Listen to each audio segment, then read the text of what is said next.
What is going on, everybody? It is Alex coming back at you with another video, and today we are going to be doing a 2-round and 2-day trades mock draft. If you guys are new, would love for you guys to stick around. We just breached 6,700, so let's get to 7K by the end of the month. That would be a great gift from you guys. Of course, if you guys have any comments for me, feel free to leave them down below. I love being able to get some good feedback from you guys. Remember, don't be a dick about it. I want to hear some good constructive criticism because it makes my content better, which is better for me. And guess what? It's better for you too. So work with me on that. Let's get right into the video. Start off with the number one pick. Of course, this is the big trade of the draft. Is it going to be the number 4? Could it be a team saying, you know what, let's go balls to the wall and move up to number 1 to get our guy? I'm not 100% sure.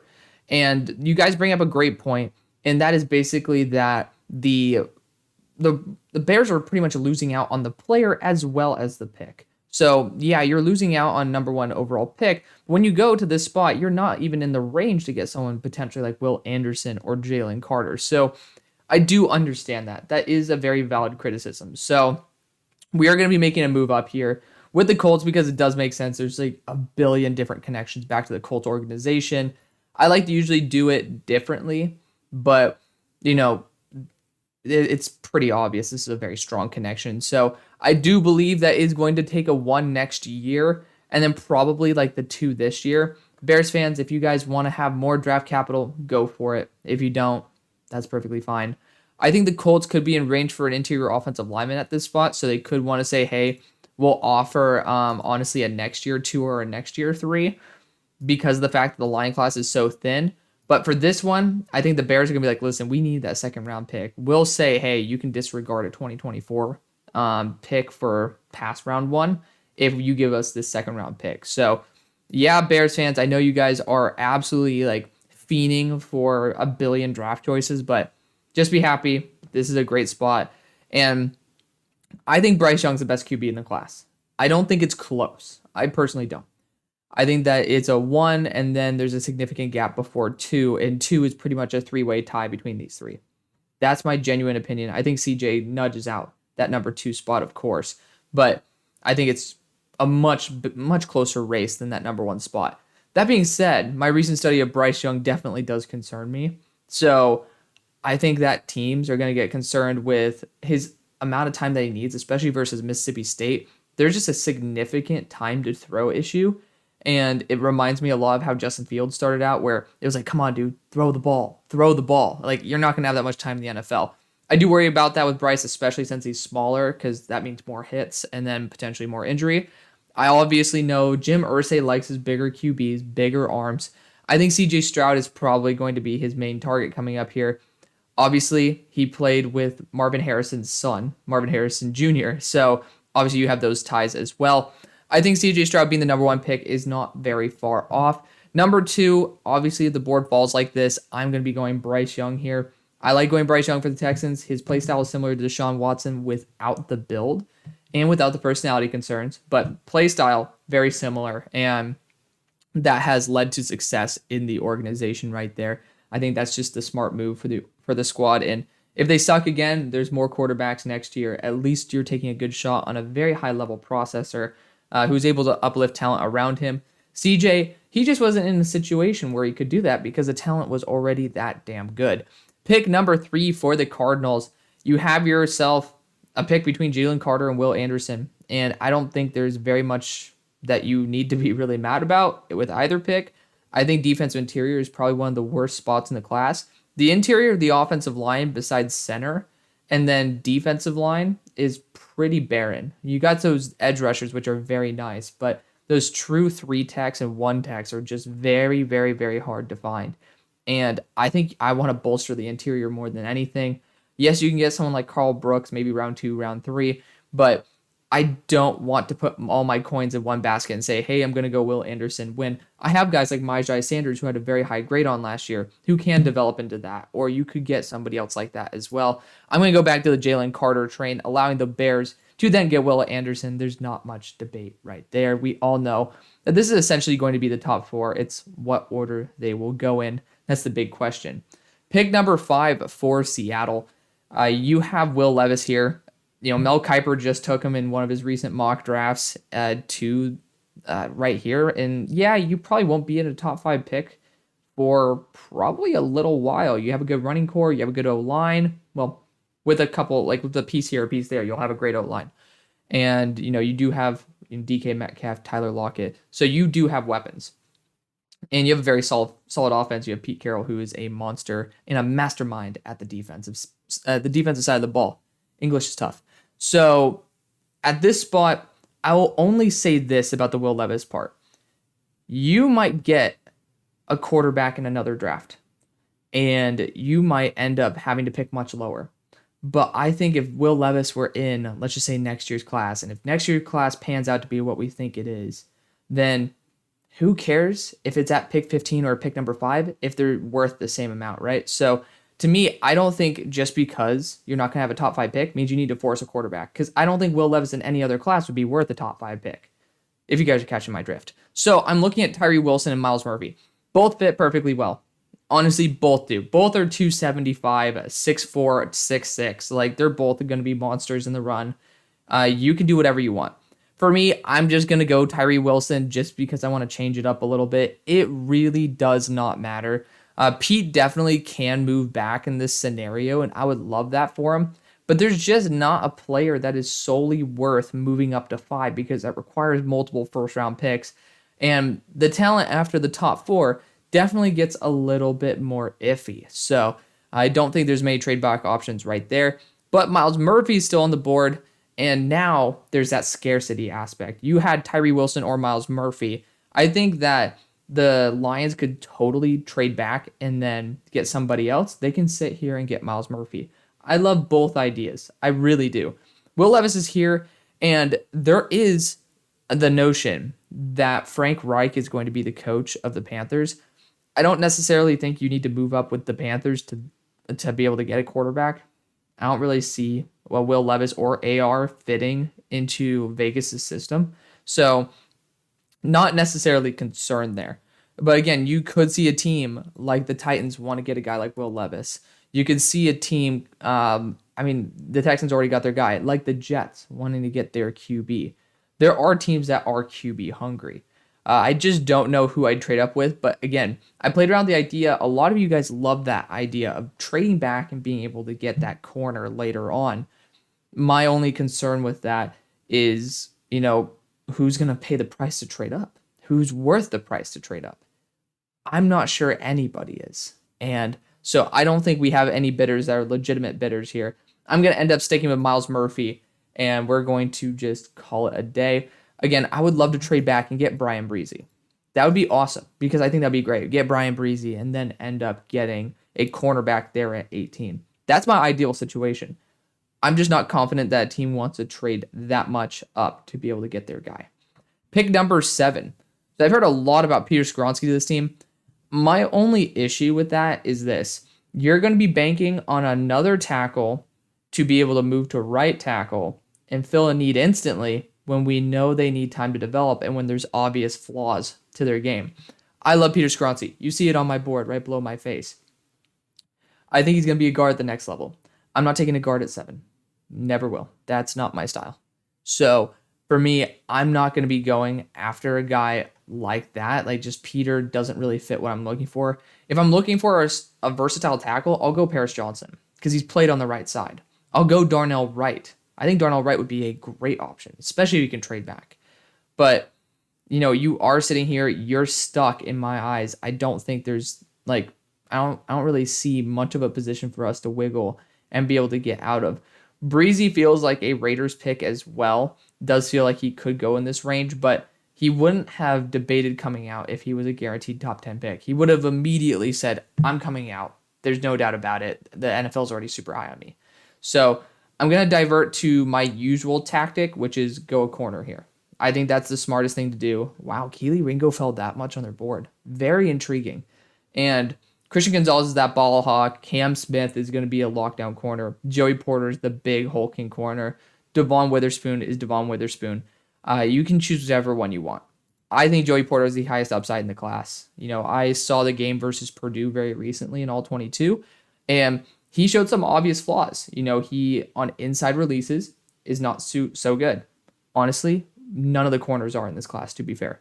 But what I loved about that is he got burned by this quick slant at least 2 or 3 times. And at the end of the game, the way he iced it was by stopping that route, by covering it perfectly. I love that. Big fan of how Joey Porter was able to at least show that even in a game where statistically he did poorly, he's able to bounce back and do a great job. Pick number 8. This is something I want to trade out of. I want to trade out of this spot. And Will Levis is here. You have a lot of money. You have, I think, $90 million, and you can use that on your base needs. I just don't really see the value being worth it here. And there is a quarterback on the board. Teams are going to move up for a quarterback. And I'm looking at teams that could want that. Man, there's not many teams here that are desperate for a QB. I'm not going to do anything with Washington. Again, the Jets could get a little bit antsy. They could try to move up. You could see the Titans trying to secure their dude. It's a rough spot. It's a rough spot for a trade up. But you could see a team that is trying to at least remain relevant, try to make a major move up. And we've seen a lot of in-division trades, and you could see that the Buccaneers want to move up into this spot. I don't think that's out of the question. Yes, in-division trades, probably not the brightest idea, especially for a QB. But at the same time, if you feel confident that Will Levis is not great and that you kind of want to get the best value, trading down is the best choice that you can make. And for me, I think that is the best option. Trade down and be able to get the correct draft capital required for that pick. Again, there's a lot of teams. I could see the Jets trying to jump teams like the Titans to get the QB, but we're going to see like Tampa Bay is going to offer a haul. At the end of the day, we're seeing teams like Minnesota give up. I mean, the trade wasn't even good in the first place, but Jameson Williams, they're just saying, okay, yeah, go take him. Yeah, definitely burn our defense for in the future. So for this pick, I think it will require that second round pick by the Tampa Bay Buccaneers. They're going to be desperate, and this is going to be the quarterback tax. So moving up this much might require a future first round pick. For that, I'm going to say we're going to switch that to a third, just to at least not totally fuck over the Buccaneers in this mock. You can add in a third next year as well. But the goal here for the Falcons is get future draft capital, because you are a couple players away. You're not that close. You have a couple positions that I would say are going to be a little bit more, you need to work a little bit more before you're in that competition range. So we are going to do that. I think the Buccaneers are going to say, hey, we need to jump our other in-division guy. Like, hey, choose your evil. Like, you can have us have him. Maybe you can have somebody else, but no one's offering it. And then you can have the Panthers try to go after Will Levis. So we're going to be the guys who make the move up here. Will Levis is the guy. Therefore, the Panthers, I think this could be a great trade down spot. Or Anthony Richardson might be overdrafted at this point. I like letting Anthony Richardson fall. He's not ready year one. I think rolling with another QB, I mean, you get the same result. You're not going to play AR anyways. So if you end up tanking the next year and are in a position to get someone of much higher caliber, what are you going to do if you have Caleb Williams or Drake May and Anthony Richardson there? That's a really tough spot to be in, because both have a ton of potential. I don't like that idea. I'd rather have a team that's willing to develop a QB move up for him. But again, I don't see anybody worth moving up for besides AR. And it's just a really uncomfortable position. Dante Jackson's always hurt. He is. Don't disagree with me. Dante Jackson's hurt. JC Horn, also unreliable, but he's a beast. I love him. He's a monster on the field. But he was also injured this year. CJ Henderson was absolutely lit up, and he couldn't hold his own when he needed to, which is unfortunate. I like CJ Henderson. And then obviously let's not even talk about the rest of the corners, because it was not pretty, but it's obvious that you guys still need to go after DB. I think it's a smart move. If you can't get a QB, and again, I don't think Richardson is going to be the answer for you guys, to go after someone like Cam Smith and say, hey, you know what? We're going to bolster our core with somebody who has a ton of talent, and we're going back to a system that has given us our best corner. So Cam Smith's going to be that dude. The Eagles, it's too bad Joey Porter's not on the board. I would love Joey Porter. I think that you guys might end up paying the $11 million. I think you might, to keep Bradbury on your team. That's the rough estimate for his contract. So I think it'd be a great idea. Breezy feels like it's starting to become where I'm comfortable with the idea. No idea why center is a need on PFF. I think that's complete bullshit. Obviously, you just got beef Jurgens. It doesn't make sense. Last year. Doesn't make sense to me at all. Guard, again, I would say that it should at least be considered. A lot of you guys wanted to push back against that, and I respect that. I think right tackle should be something you do consider because Lane said on a podcast, look it up, it's his words, he's playing at least 1, maybe 2 more years. That's a little bit scary, and you already know how he likes his offensive line. But at pick number 10, I'm going to probably I want to look at a safety like Brian Branch because I don't trust anybody besides CJ Gardner-Johnson. I want to potentially move back and get him, though. I'm not very comfortable at this spot drafting him. Like, that's really rich to draft Brian Branch at this spot. But at the end of the day, this defensive interior class is weak. You do have multiple up for a contract. Man, Fletcher Cox is going to be re-signed, though. He will. He's going to end his career as an Eagle. I'm going to send it through. I don't see anybody moving up for anybody else at this point. We're going to go Brian Branch. We are actually going to reach on Brian Branch here because I do feel like that's a super high ceiling Eagles player where his impact is going to be felt if he succeeds, but the team is good enough where they can lift him up if he's starting to fail a little bit. It's a great mentor group there as well, especially if CJ does return. So I do like how that would work.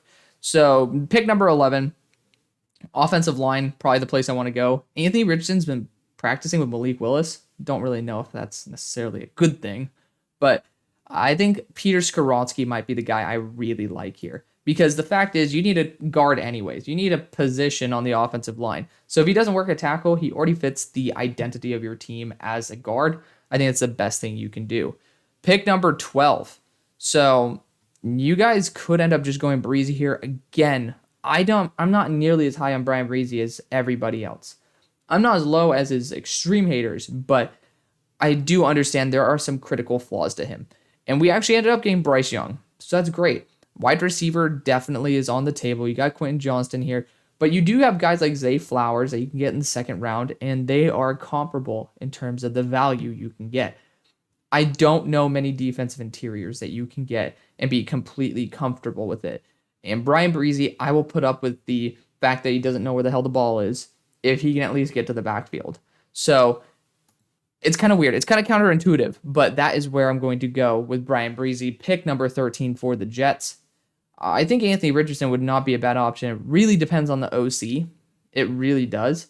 Like, I would love to see Frank Reich come into New York and then end up, I mean, he's not going to go demotion to OC, but like, in best case scenario, he'd come here and then I would say, okay, let's go Anthony Richardson. Let's see what happens. So that's not happening. I think offensive line seems to be the most logical thing that you can do. But at the same time, I will say this. If you're having an issue at your quarterback position, the best thing you can do is create competition. The best thing you can do. It brings out the best in everybody. And you'll have 2 high-value assets. I want to change things up. I always go an offensive tackle for this team. It's kind of getting boring for both of you guys and me by doing it. Let's go Anthony Richardson and see if they can develop him. Again, not the best thing you can do. Like, it's not like the best value, but we're trying something new. And again, you do have picks, I believe, in the second round where you can address offensive line. That's not at pick number 13, and there's free agency. So pick number 14 for the Patriots. You can just go any of these tackles. That's just, Bill's probably going to just reinforce that offensive line. Doesn't really matter which one you take. Paris Johnson's very versatile. I think that Bill's going to value that versatility above everything else. Pick number 15 for the Packers. You guys are the front runner for DeAndre Hopkins, which means you're probably going to underbid, as that franchise guy beautifully put out there. Therefore, you're going to get your own DeAndre Hopkins here. Quentin Johnston. You're going to find a way. You're going to get so mad the fact that your 4th round pick doesn't get DeAndre Hopkins, that Quentin Johnston's going to be your pick in the first. That will piss a lot of people off because you can get pretty much DeAndre Hopkins for that 4th round pick and use this for something else. But we're going to leave it as is. Quentin Johnston is a beast. Pick number 16. I might want to orchestrate a little trade here. I might. Oh man, there's Bijan Robinson on the board too. There's a lot of tackles, and then there's also like the Steelers on the board, and there's multiple corners. I think that the Lions can make a small move up here. I think they can. And that's what I'm going to do. The Lions are going to make a very small trade up because I don't think the Commanders are going to lose out on much value here. It might be done for a 4th round pick. We'll just toss in a 3rd and then ask for maybe 118. We'll offer. Who cares? Round 5 next year. Not going to affect the mock draft. So the Lions are going to move up. And I would love to go after someone like Christian Gonzalez. But I have to bring up this fact. And it was just brought up to me. And I realized, I was like, holy shit, I forgot about it. Kirby Joseph's freaking roommate was Devon Witherspoon. Does it not make sense to go after Devon Witherspoon then? You have that instant chemistry. He has great pressability. People love him, apparently, in the industry. Right now, he's my corner 8. That has 3 dudes who have not been all 22 regraded. So right now, he's my corner 5. That is among an elite tier of corners. I love this class. He's number 31 on my board. I'll scroll down so you guys can see it. He's number 31 on my board right there.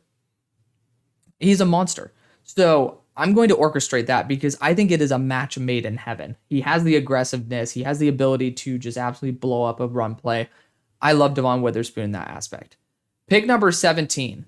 So again, the Steelers. So here's the issue. I have probably 5 corners here, 6, 7, 8 corners that I like. I'm going to pass on them. I am. I don't think Christian Gonzalez is as good as people say. I want to go after someone who can play right tackle or left. I'm going to go Darnell Wright. He's one of those guys who's one of my guys in the draft. I have him as my offensive tackle, like pure offensive tackle 1. I think that he is just on another level. So I'm a big fan of him right there. So Darnell Wright, he could test Dan Moore. Again, the best way to breed success is competition. You do not give people a safety net, they will fight harder, they will perform better. And Chukwuma Okorafor, eventually he'll come up for a contract. I think Darnell Wright's going to be one of the better right tackles in the league, especially you develop him. And this is the right location to do it. This is. Pick number 18. So again, this is a spot where you can pick a corner of your liking. You can pick an offensive lineman of your liking. This is a very weak interior offensive line class. So I would look at somebody who could be a guard/tackle. I have a weird feeling Cody Mock might get some hype here. I'm not going to do it personally. But I do think someone like Osiris Torrance is going to get a ton of hype based on how poor the interior offensive line class is. Now, the free agency class is good, apparently, at guard. That's something we're going to start diving into. But I think given the knowledge that we have right now, Osiris Torrance's ceiling might be worth more than paying a guard $8 million. But at pick number 19, we traded back, and we still have options like Bijan, Christian Gonzalez, Zay Flowers. Hell, you can go after Broderick Jones, O-lineman here. They're just really the world's your oyster. Again, you can go after B.J. Ojolari, who I might have taken there at number 8. So you picked up 1st round picks and you're chilling. I think that's fine. I'm going to go after a developmental player with great ball skills to be your corner number 2. Oh, but you have that Georgia to Georgia connection. I mean, we got to go Keely. Some people are going to say go Christian Gonzalez. I like Keely Ringo a little bit better. I do. People say Keely is just always burnt toast. He has his flaws, but he gets way too much hate for how good of a damn good of a player he is. So very good field awareness, one of the better zone corners, but this is a great spot for him to be trained by Casey Hayward as well as AJ Terrell to become the best man corner in the class. And I have a lot of faith this would be a great location for him. Pick number 20. Tell me Lucas Van Ness does not fit. I know that we already drafted an edge rusher, but tell me Lucas Van Ness does not fit what Pete Carroll would try to draft in the first. It fits, hand in glove. But Bijan's still on the board, as well as a multitude of wide receivers who are very, very talented. For me, I think this would be a great spot for him to trade back. Also, corners like Christian Gonzalez are on the board. So I could totally see teams like the Vikings trying to make moves up here. I could see teams like the Dallas Cowboys trying to make a move up for a star boundary corner. And I'm looking at the guys available. This is the last one that I'm genuinely super confident would be a baller on the Cowboys besides one of my favorite players, Emmanuel Forbes. Forbes would be great. I have a feeling I'd probably take him by 23. So the Cowboys, there they are, selecting this pick. They're going to be moving up for this. It will not require a 2nd round pick.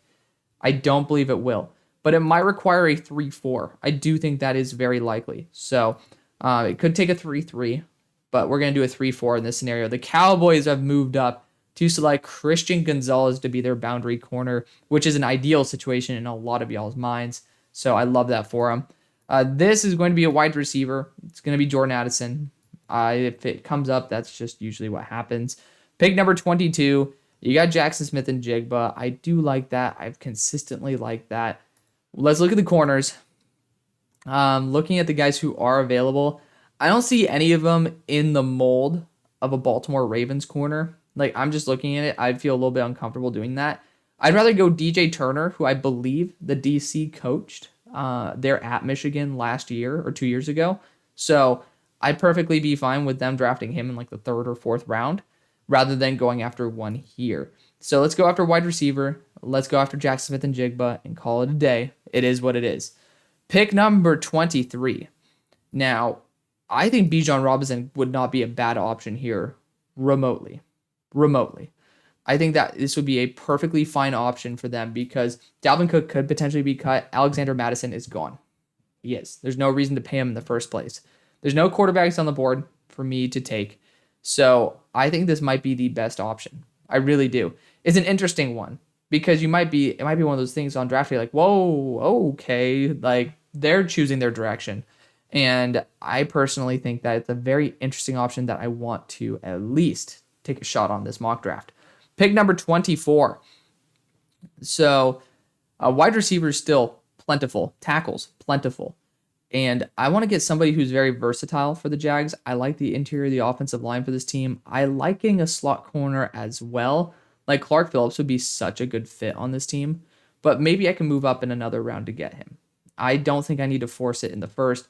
Interior offensive line, not nearly worth it. But can I kick a tackle into guard? Cody Mock seems to be perfect for that. I think that's where he should thrive early in his career and then can kick out the tackle similar to the way that you did Walker Little. So Cody Mock, an inexpensive, efficient offensive lineman with some great athleticism and very high upside. Pick number 25, wide receiver, definitely on my board here. Zay Flowers would be a great player. Jalen Hyatt, great player for this team. I think both of those guys are absolute dynamite picks. Other guys you can go, corner, with like Eli Ricks and then Tyreek Stevenson. I'd personally maybe try to go after the free agency market. I love Jalen Jones as well. Like, I'd probably wait till round 2 to get Tyreek Stevenson, though. I think that's your best value. There's a lot of corners that have already went. And I want to show my boy Zay a little bit more love. Jalen could be that Darius Slayton role, but Zay Flowers can be something truly special. He's played boundary as well. He's getting a ton of hype now, which is incredible. Obviously, y'all can see my original videos. He was my wide receiver 4 starting out the year. And he's the reason I didn't like Andrew Booth. So, you're definitely getting somebody who can outclass even an elite level talent. Pick number 26. And, again, we have taken an edge rusher already. We took Tyree Wilson. And Michael Mayer, I heard there's some good stuff. There's some momentum there. But Trenton Simpson might be the best option for you at this point. Again, you're getting someone that Pete Carroll can develop.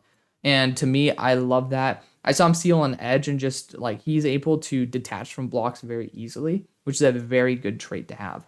Pick number 27, linebacker definitely is on the board for me here as well. Drew Sanders could definitely be a Tremaine Edmonds replacement, especially if he doesn't believe that the Bills can pay him. Like there is a lot, like I think Josh Allen moves up $34 million in terms of cap hit, and then Stephon Diggs might move up $7 million. So there's a lot of money that's not on the table, and Drew Sanders might be the best choice for you. So for me, again, offensive line, you should go O-line, though. You should. I'm going to go Anton Harrison. I don't think the offensive line is secure, and this way you're at least limiting one of your competitors to an offensive tackle rather than both of them being able to get one, and I think that's a very smart thing to do. The Steelers are sitting here. I might want to move up with them sometime to be able to get a tackle. But unfortunately, Broderick Jones is going to be taken here by the Bengals. Jackson Carman somehow stepped in and played better than he did during the year, so power to him. But, it is what it is. Pick number 29. I think I'm going to go back to it. I think we're going to go back to my number 2 player in the class, Isaiah McGuire. He fits absolutely perfectly on this team as well. He's 275 pounds at 6'4". He fits hand in glove where Bradley Chubb was, and I think that's the right thing to do. Pick number 30. Man. I mean, this team, again, whatever they choose is going to be perfectly fine. You could get Jalen Hyatt to be able to be that continual deep threat, and I think that'd be pretty damn cool. I'd like that myself. Mozzie Smith could be a really cool one. They still have Jerzon Newton here, even though he said I'm going back. RIP.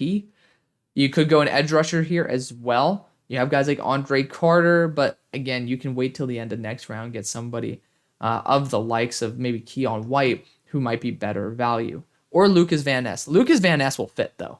Lucas Van Ness can fit. He has a lot of power to his game.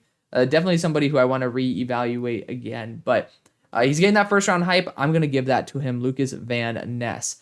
Pick number 31, ending off the draft for today. The Eagles, we ended up, what did we take at number 10? We took Brian Branch, a defensive back. Now, I think you could, if Cody Mock were available, I'd be looking at him. I think DeJuan Jones could be something you could look at later on, but there's nothing remotely worth it at this pick at those positions, particularly. Running back, you got Jahmyr Gibbs in here. I personally want to trade back, though. You have someone like Antonio Johnson on the table and B.J. Ojolari, who do deserve that respect that, like, as a top 15, top 10 player. Michael Mayer as well is an excellent weapon. So I want to find a team that really does want them. And Antonio Johnson especially, I want to find a team that's desperate for that safety to come in and just absolutely demolish somebody. And I could see teams like the Raiders being a little bit excited for somebody like that. And you guys ended up drafting Joey Porter. This is a way to totally revamp your secondary. It's a very weak safety class, so I'm going to try it out. We're going to do it. Panthers could try to make a move up here to get B.J. Ojolari, but this edge class is just so deep. It is so deep. So we're going to move up with the Raiders. The Eagles will, they're going to ask for a third next year and then a fourth this year. You guys don't like the value. It's not going to affect the mock draft anyway. So they move up and then they select Antonio Johnson, safety out of Texas A&M. So let me know what you guys think. Thank you guys so much for watching. See you on the far side. Peace.